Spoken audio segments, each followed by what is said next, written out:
Remember, a forwarded message is not a primary source, no matter how many times it says UNESCO certified or something like that.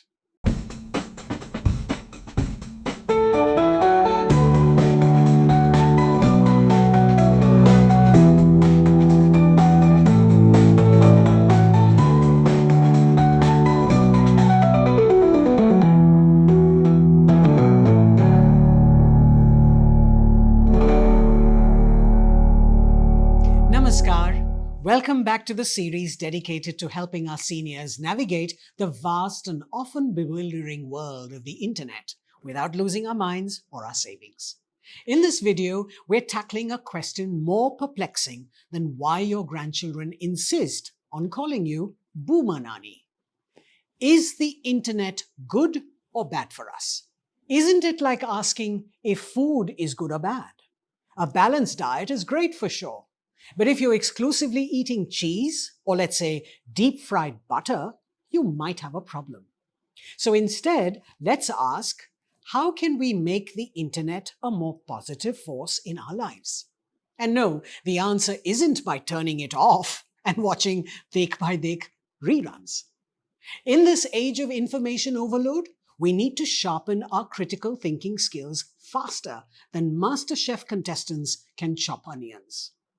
Just as we've learned to navigate the chaos of a crowded city traffic, we must now learn to navigate the digital highway of news and information. With a dash of skepticism and a pinch of common sense, anyone can spot fake news like a true Desi detective. Let's look at some short telltale signs that will make your misinformation radar warn you in time. First, be wary of sensational clickbait headlines. If it sounds too shocking to be true, it probably is. Like, for example, man claims he can fly after eating 300 idlis. You do know that unless that man is a character in a Rajnikant movie, it's not humanly possible. You should also always consider the source. Investigate the website or publication.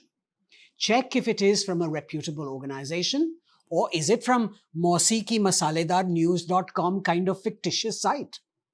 And if it looks shadier than a street vendor selling genuine branded goods, be cautious. You should also look into the author's credibility.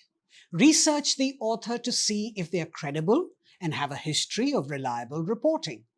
Does the author have more credentials than your neighbor's self-proclaimed doctorate in WhatsApp forwards? If not, be wary. Watch out for unusual URLs. Keep an eye out for unusual URLs that look like they've had one too many lassis. Imagine receiving a box of sweets from ladduland.xyz instead of ladduland.com. Something's definitely fishy, right? Be cautious of clickbait headlines. Headlines that sound like dramatic TV serial promos are probably more masala than news. Remember that reliable articles will cite credible sources and provide links to original data or studies.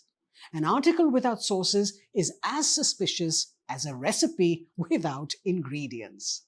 Lack of quotes or questionable quotes. Legitimate articles typically include quotes from real experts or witnesses. Be cautious if these are missing or seem fabricated. Typos and grammatical errors. Numerous errors can indicate a lack of professionalism and reliability. An article riddled with mistakes is similar to your grandson's first attempt at making rotis. It will be full of holes and, of course, misshapen. Strong emotional appeals. Be wary of content that evokes strong emotional reactions. Content that makes you want to throw your chappals at the TV needs a second look. Claims of censorship can be misleading. Be skeptical of tactics to garner sympathy and credibility. Claims of censorship that are usually more dramatic than your favorite Saas Bahu serial are probably just fishing for sympathy likes. Supporting sources. Ensure that the links provided in the article actually support the claims made.